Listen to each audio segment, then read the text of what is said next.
ఏంటో ఈ సమాజంలో బ్రతకడం చాలా కష్టంగా ఉంది. ఏమైంది అత్తయ్య గారు అలా ఉన్నారు? ఇప్పుడు కూరగాయలకి వెళ్ళాను కదమ్మా, కూరగాయలు కొంటుంటే పక్కన క్యారెట్ చాలా తాజాగా ఉన్నట్టు అనిపించింది. ఒక 4 క్యారెట్లు తీసి సంచిలో వేసుకున్నాను. అయ్యో, ఎంత పని చేశారు అత్తయ్య గారు? ఆ షాప్ అయిన చూసారండి? ఆ షాప్ అతను చూడలేదమ్మా, పక్కనున్న అతను చూశాడు. చూసిన అతను ఆ షాప్ అతనితో చెప్పాడు. అప్పుడు ఆ షాప్ అతనేమో ఇలా తీయడం ఏంటమ్మా అని అడిగాడు. నేనేమో తీయలేదని దబాయించిపోయాను.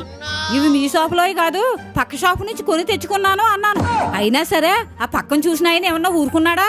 లేదు, తీయడు నేను చూశానని గొడవ పెట్టాడు. తీసినట్టు ఒప్పుకుందామా అనుకున్నాను. ఇదేంటమ్మా ఇంత వయసు వచ్చినా బుద్ధి లేకుండా చేసిన తప్పు ఒప్పుకోవడం లేదేంటి అన్నారు. అలా అంటున్నారని తప్పు ఒప్పేసుకున్నాను. తర్వాత ఏమంటున్నారు?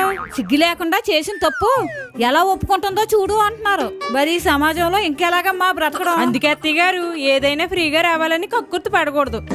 అదే కదమ్మా.